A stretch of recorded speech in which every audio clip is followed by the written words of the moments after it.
사랑하신 하나님, 새벽의 어둠을 가르며 빛이 천천히 밝아오는 이 시간, 주님의 부르심을 따라 이 자리에 나온 모든 지체들과 그리고 온라인을 통해서 함께 기도하고 있는 우리 성도들과 함께하여 주시기를 바랍니다. 어둠이 물러가듯 우리 영혼에 머물러 있는 무거운 그늘들도 주님의 빛 앞에서 물러가게 하여 주시옵소서. 주님의 평안과 평화가 그 마음에 깃들어서 우리 아침이 분주함이 아니라 주님의 평안 가운데 주님과 함께 호흡할 수 있는 그 여유를 주님께서 허락하여 주시옵소서. 하나님, 오늘 먼 길을 떠나는 형제를 주님 앞에 올려드립니다. 파키스탄으로 출장을 가는 그 발걸음마다 주님께서 동행하여 주시고, 낯선 땅, 낯선 사람들 가운데서 주님께서 친히 방패가 되어 주시고, 일정 가운데 평안을 허락하여 주셔서 안전하게 돌아올 수 있도록 주님의 손길로 모든 길을 인도하여 주시옵소서. 가족들을 위해 타지에서 일하고 있는 성도들이 참 많습니다. 또 학업을 위해 해외에 머물고 있는 성도들도 있습니다. 그리운 얼굴들을 마음에 품고 고향을 떠나 하루하루를 살아가는 그 자리에서 주님께서 함께하여 주시옵소서. 멀리 떨어져 있는 만큼 그 거리만큼 외로움도 깊을 수 있겠지만 주님께서 그 곁에서 친히 함께하여 주시고 그 아픔과 기쁨만큼 주님께서 채워주시기를 간절히 바라며 가족과 함께할 그 시간들을 기다리면서 마음을 단단히 붙들어 주시옵소서. 하나님, 우리 교회의 오름 청년들을 주님께 부탁드립니다. 이 시대의 무게에 가장 무겁게 내려앉은 그들의 어깨가 어려움 가운데 있습니다. 진로와 관계와 그리고 미래를 두고 흔들리는 그 자리마다 주께서 그들의 반석이 되어 주시고 세상의 빠른 흐름에 휩쓸리지 않고 주님 안에서 자기의 자리를 정직하게 분별할 수 있는 지혜를 허락하여 주시옵소서. 그들 안에 주님의 영이 깊이 머무시기를 간절히 부탁드립니다. 주님, 우리 교회는 계속해서 갈 길을 주님께 묻고 또 바라고 또 하나님 안에서 그 뜻을 실현하고자 부단히 애를 쓰고 있습니다. 주님, 저희들의 길과 저희들의 상황과 저희들의 가지고 있는 것만으로는 저희들의 교회를 그리고 저희들의 공동체를 어떻게 이끌어야 할지를 아직은 잘 모릅니다.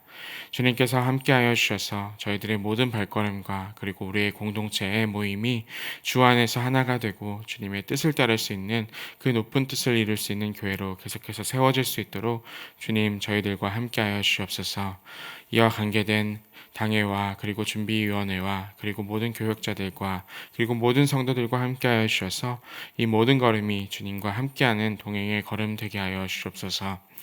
하나님, 이제 말씀 가운데로 나아갑니다. 주님께서 우리에게 주실 그 은혜를 사모하며 나아갈 수 있도록 주님 함께하여 주옵소서. 감사드리며 살아계신 예수 그리스도의 이름으로 기도드립니다. 아멘. 네, 오늘 우리에게 주시는 하나님의 말씀은 창세기 41장 1절에서 24절의 말씀입니다. 창세기 41장의 말씀을 저와 여러분이 교독하시도록 하겠습니다. 만 2년 후에 바로가 꿈을 꾼즉 자기가 나일 강가에 서 있는데 보니 아름답고 살진 7 암소가 강가에서 올라와 가을밭에서 뜯어먹고 그 뒤에 또 흉하고 파리한 다른 7 암소가 나일 강가에서 올라와 그 소와 함께 나일 강가에 서 있더니 그 흉하고 파리한 소가 그 아름답고 살진 7소를 먹은지라. 바로가 곧 깨었다가 다시 잠이 들어 꿈을 꾸니 한 줄기에 무성하고 충실한 7 이삭이 나오고 그 후에 또 가늘고 동풍에 마른 7 이삭이 나오더니 그 가는 7 이삭이 무성하고 충실한 7 이삭을 삼킨지라. 바로가 깬즉 꿈이라. 아침에 그의 마음이 번민하여 사람을 보내어 애굽의 점술가와 현인들을 모두 불러 그들에게 그의 꿈을 말하였으나 그것을 바로에게 해석하는 자가 없었더라. 술 맡은 관원장이 바로에게 말하여 이르되 내가 오늘 내 죄를 기억하나이다. 바로께서 종들에게 놓아사 나와 떡 굽는 관원장을 친위 대장의 집에 가두었을 때에 나와 그가 하룻밤에 꿈을 꾼즉 각기 뜻이 있는 꿈이라. 그곳에 친위 대장의 종된 히브리 청년이 우리와 함께 있기로 우리가 그에게 말하매 그가 우리의 꿈을 풀되 그 꿈대로 각 사람에게 해석하더니 그 해석한 대로 되어 나는 복직되고 그는 매달렸나이다. 이에 바로가 사람을 보내어 요셉을 부르매 요셉이 곧 수염을 깎고 그가 옷을 입고 바로에게 들어가니 바로가 요셉에게 이르되 내가 한 꿈을 꾸었으나 그것을 해석하는 자가 없더니 들은즉 너는 꿈을 들으면 능히 푼다 하더라. 요셉이 바로에게 대답하여 이르되 내가 아니라 하나님께서 바로에게 편안한 대답을 하시리이다. 바로가 요셉에게 이르되 내가 꿈에 나일 강가에 서서 보니 살찌고 아름다운 일곱 암소가 나일 강가에 올라와 갈밭에서 뜯어먹고 그 뒤에 또 약하고 심히 흉하고 파리한 일곱 암소가 올라오니 그같이 흉한 것들은 애굽 땅에서 내가 아직 보지 못한 것이라. 그 파리하고 흉한 소가 처음에 일곱 살진 소를 먹었으나 먹은 듯 하지 아니하고 여전히 흉하더라. 내가 곧 깨었다가 다시 꿈에 보니 한 줄기에 무성하고 충실한 일곱 이삭이 나오고 그 후에 또 가늘고 동풍에 마른 일곱 이삭이 나더니 그 가는 이삭이 좋은 일곱 이삭을 삼키더라. 내가 그 꿈을 점술가에게 말하였으나 그것을 내게 풀이해 주는 자가 없느니라. 아멘. 네, 여러분 간밤에 잘 주무셨나요? 네, 오늘 이 하루도 주님께서 주시는 평안이 여러분과 함께 하시는 하루 되기를 주님의 이름으로 축원드립니다. 네, 오늘 말씀의 본문은 우리에게 두 가지의 자리를 보여주고 있다라고 말씀을 드리고 싶습니다. 첫 번째 자리가 무엇인가 하면은 내려놓아지는 자리다라고 말씀드리고 싶습니다. 하나의 표현으로 말씀이 시작하는데 만 2년 후에라는 표현으로 시작합니다. 그러니까 어제 본문이 23절에서 그 술 맡은 관원장이 잊어버렸었던, 그러니까 요셉을 까먹었었던 것에서 시작을 하는데 그 한 절 사이에 어느 시간이 흘렀냐 하면은 바로 만 2년, 2년에 걸쳐서 꼬박 2년에 걸쳐서 옥에 갇혀 있었다라고 표현을 합니다. 그런데 그를 잊었다라는 그 말 이후에 그 관원장은 그를 여전히 생각을 하지 못하고 계속해서 옥에 갇힌 채 통제할 수 없는 시간을 보내고 있는 모습을 보게 됩니다. 이 상황 가운데 있으면은 그들 가운데서 그리고 요셉 가운데서 얼마나 어려움이 있었을지 참 생각을 해보면은 어려웠겠다라는 생각이 듭니다. 왜냐하면은 그가 해석해준 대로 그가 나가서 잘 되는 것을 어찌 보면은 들었을 것이고 그 신락 같은 희망을 아마 가지고 있었을 겁니다. 언제 이 시간이 끝날지 모른 채 그 신락 같은 희망을 가지고 시간을 보낸 채로 기대하다가 소망하다가 어느 순간에는 이제 좌절하게 되는 그런 시간이 지났을 것이다라고 생각이 됩니다. 그런데 이렇게 통제할 수 없는 자리에 있었던 요셉을 향하여서 어떤 일이 벌어지게 되는데 8절의 말씀입니다. 아침에 그의 마음이 번민하여 사람을 보내어 애굽의 점술가와 현인들을 모두 불러 그들에게 그의 꿈을 말하였으나 그것을 바로에게 해석하는 자가 없었더라. 그러니까 바로 이집트의 애굽의 왕이었던 바로가 자신이 꾸었던 꿈을 해석하고 싶었는데 그 꿈을 해석하기 위해서 초대했었던 모든 학자들과 그리고 종교 지도자들이 자신의 꿈을 제대로 해석하지 못하는 장면을 보게 됩니다. 그래서 바로의 그 영이 동요하게 됩니다. 거기에서 능히 내게 해석하는 자가 없느니라. 당시의 애굽은 여러분들도 알다시피 세계 최고의 강국이었습니다.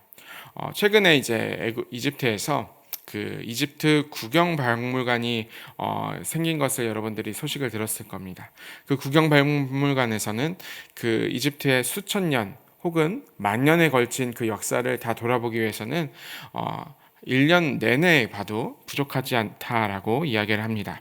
그런 시스템을 가지고 있고 당시에 가장 찬란했었던 문명을 가지고 있었던 그 애굽의 사람들이 여기에서 바로의 꿈 하나를 제대로 해석하지 못한다라고 말하면서 이야기를 하고 있습니다.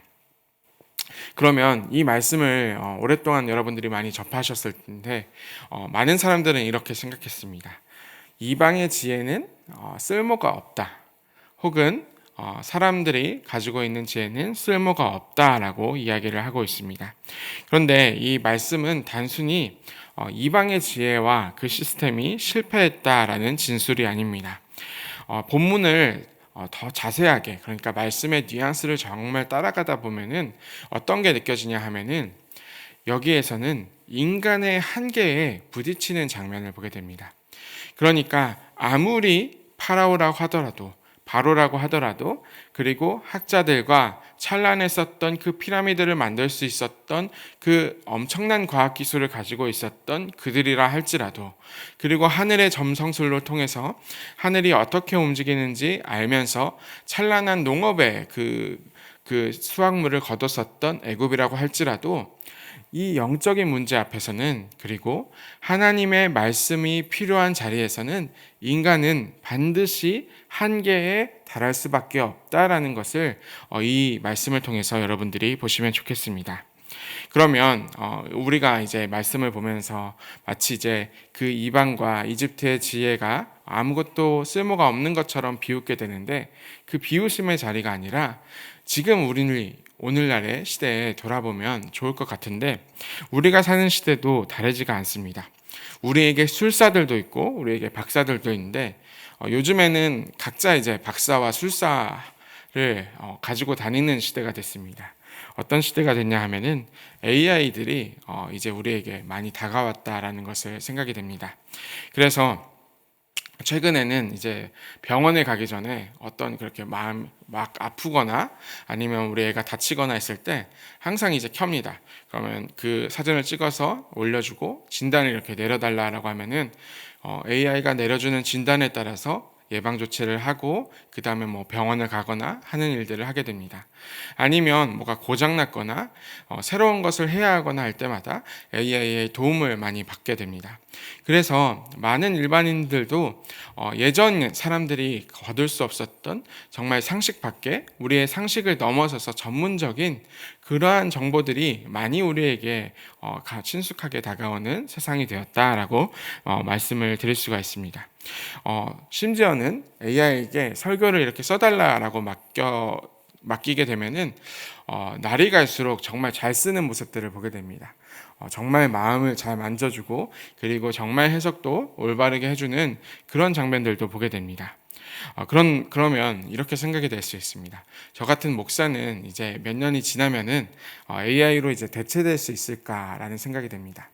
특별히 요즘에 그 AI하고 많은 그 여성분들이 그 AI를 굉장히 이제 친숙하게 쓰는 경향이 있다고 하는데, 그게 뭔가 하면은 그 남편분들이 그 아내 되는 분들에게 굉장히 이제 잘 대해주지 못해서 많은 사람들이 이제 핸드폰을 켜서 자기가 서운했던 감정들, 그리고 서운했던 마음들을 AI에게 써주면은 정말 따뜻하게, 그리고 자기를 정말 이해해 주는 것처럼 공감을 해주고 답변을 해준다라고 합니다. 비단 이것은 그 AI가 남편을 대체하는 것처럼 느껴지는 그런 상담가의 노릇을 하는 것뿐만이 아니라 교회에서도 많은 교역자들에게 바라는 상담과, 그리고 그 영적인 지도들을 그 AI들에게 의존하고 있는 그러한 상황들이 벌어지고 있습니다. 그런데 이러한 상황에 대해서 몇 년 전에 제가 이제 존경하고 가까이 지내기도 했었고, 그리고 여전히 마음 다해서 존경하는 이명수 목사님께서는 저에게 이런 말씀을 해주셨습니다. 최 목사님, 이제 과학 시대가 다가올 건데 목사가 해야 될 일이 뭐라고 생각합니까? 라고 물으셨습니다. 그때 답변을 해주셨던 그 답변이 뭔가 하면은, 목사가 할 일은 영적인 자리에서 전문가가 되는 겁니다. 영적인 스페셜리스트, 그때 뭐 영어 표현으로 이렇게 말씀하셨습니다. 스피리추얼리 스페셜리스트가 돼야 된다라고 말씀을 해주셨습니다. 그러니까 목사가 이제 해야 되는 역할이 뭔가 하면은, 하나님의 말씀을 세상의 도구와 시스템과 발전하고 있는 AI로 해석하는 게 아니라 성도의 삶과 그 하나님의 말씀이 닿는 그 자리에서 영적인 것을 분별하고 그것을 전달할 수 있는 전문가가 돼야 된다라고 그때 말씀을 해주셨고, 저는 이 말씀을 제 평생의 모토로 삼고 있습니다. 그러니까 AI 시대는 마치 이제 바벨탑을 쌓는 것처럼 보이게 됩니다. 그러나 아무리 높아도 하나님께는 닿을 수가 없고, 하나님이 해석해 주시지 않으면, 그리고 하나님이 만져주시지 않으면 닿을 수 없는 자리가 있다라는 것을 여러분들은 분명히 기억하고, 그리고 그것을 가지고 나아가시면 좋겠습니다. 아무리 높아도 하나님께는 닿을 수가 없습니다. 오늘 이 바로의 상황을 통해서 우리는 그것을 보게 됩니다.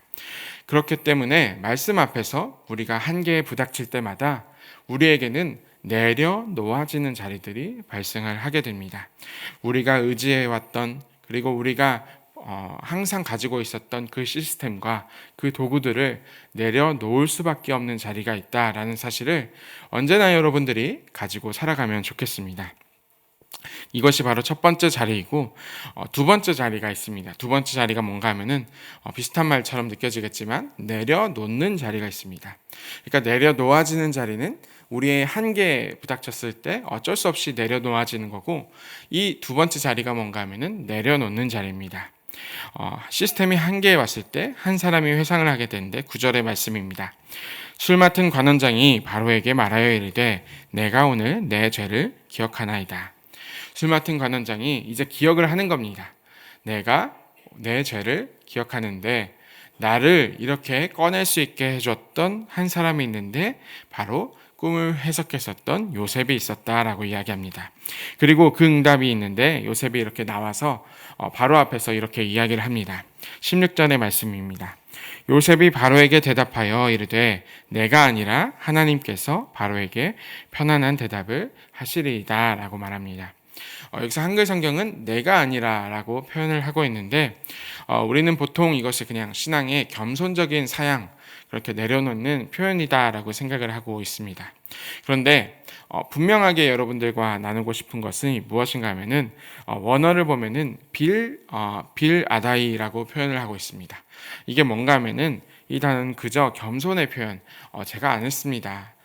제가 아니라 하나님께서 하셨습니다 하면서 마치 이제 자기의 그 능력을 드러내는 그런 겸손이 아니라, 이 빌 아다이 속에는 내 안에는 없습니다 라는 게 정확한 직역하는 표현입니다. 내 안에는 지혜가 없습니다. 내 안에는 해석할 수 있는 도구가 없습니다. 내 능력밖에 일이 아니고 나로부터 그 해석이 이루어지지 않았고 나를 떠나서 벌어진 일입니다 라고 이야기를 하고 있는 것입니다. 그러니까 요셉이 한 말을 정확하게 옮기면 내게서 나오지 않은 것입니다 라고 고백을 하고 있습니다. 그러니까 여기서 본문이 보여주고 있는 그 결정적인 그 하나의 자리가 뭔가 하면은 옥에서 막 나왔었고 마치 이제 구세주처럼 구원 등판을 했었던 것처럼 느껴지는 그 자리에서 내 능력을 이제 신뢰하고 이때다, 내가 보여줘야겠다, 내가 이제 나왔으니 다 해결해야겠다라고 생각하는 그러한 끝판왕처럼 요셉이 등장한 게 아니라, 요셉은 도리어 바로에게 이렇게 이야기하는 겁니다.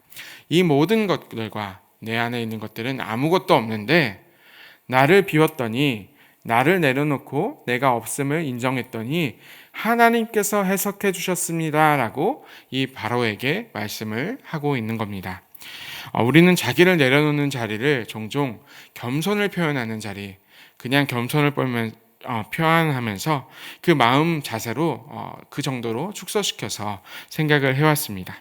그러나 오늘 말씀에서 보여주고 있는 게 뭔가 하면은 그것은 자기를 해석할 수 있다, 내가 그것을 판단할 수 있고 내가 그것을 완전히 해결할 수 있다라는 것을 내려놓는 자리를 요셉은 보여주고 있습니다. 자기 안에 답이 있지 않다라고 생각하는 것이 중요합니다. 내게서는 나오지 않습니다 라고 생각하는 것.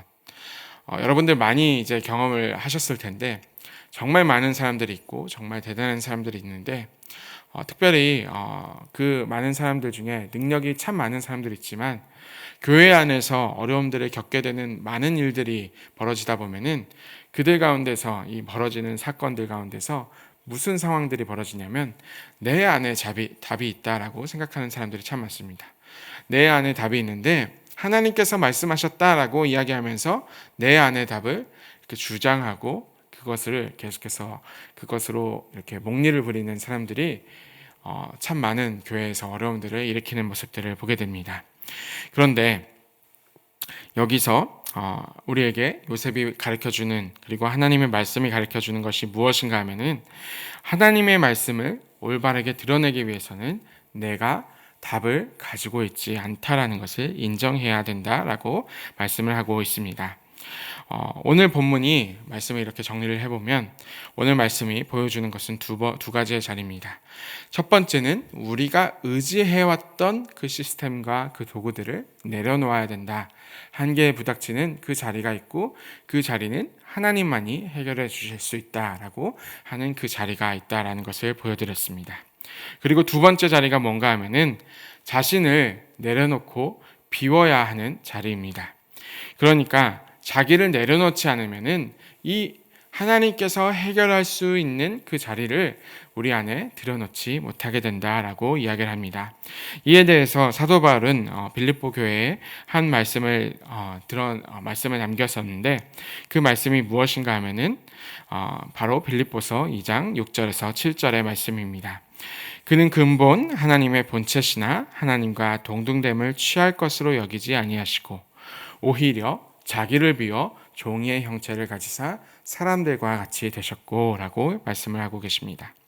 그러니까 요셉이 빌아다이라고 했을 때, 예수님은 그 빌아다이에, 그러니까 자기를 비워야 한다라고 말하는 그것을 실천하셨는데, 어디까지 실천하셨느냐? 하나님됨을 포기하실 만큼 실천을 하셨습니다. 그리고 목숨을 내려놓을 만큼 실천을 하셨습니다. 그러니까 그리스도께서 가신 길은 자기를 완전히 내려놓는 길이었습니다. 오늘 말씀 앞에서 우리도 함께 섭니다. 본문은 우리에게 묻고 있습니다. 우리가 지금 어느 자리에 서 있는가? 시스템을 의지하고 붙들고 있는 자리인가? 아니면 자기를 내려놓는 자리인가? 우리에게도 여러 술사들이 있고 의지해 왔었던 마음들이 있고, 그리고 내 안에 붙들고 있었던 답이라 생각했었던 여러 가지들이 있습니다. 그러나 우리는 이 예수님께서 하셨던 것과 그리고 요셉의 행동을 가지고 같이 나아가시면 좋겠습니다. 내게서는 나오지 않습니다 라는 고백, 오히려 자기를 비워 라는 그 말씀, 그것을 기억할 때 하나님께서 보여주시는 두 자리가 오늘 우리의 자리가 되면 좋겠습니다. 나의 한계를 마주하는 그 자리 가운데 하나님께서 우리를 채워주시는, 그 은혜로 채워주시는 것을 경험하는 저와 여러분들 되시기를 주님의 이름으로 축원합니다. 함께 기도하겠습니다. 오늘 새벽 바로와 요셉을 통해 두 가지 내려놓음의 자리를 보았습니다. 우리가 의지해온 것이 손에서 내려놓이는 자리, 그리고 그 자리에서 자기마저 내려놓는 자리, 그 두 내려놓음 위에서 신적인 진리가, 말씀의 진리가 백성을 살리는 길이 되었음을 봅니다. 우리에게도 오늘 그 자리들이 여전히 찾아오게 됩니다. 시스템이 답을 주지 못하는 자리와 삶의 어려움 앞에 손에 쥔 것이 닿지 않는 자리들이 있습니다. 하나님, 그때 우리가 고백할 수 있게 하여 주시옵소서. 내게는 답이 없습니다. 하나님만이 우리를 해결해 주실 수 있습니다. 하나님만이 우리에게 답을 주실 수 있습니다 라는 그 고백의 자리로 우리를 인도하여 주시옵소서. 그리스도께서 자기를 비우신 그 길 위에 우리도 함께 서는 오늘 이 하루 되게 하여 주시옵소서. 감사드리며 살아계신 예수 그리스도의 이름으로 기도드립니다.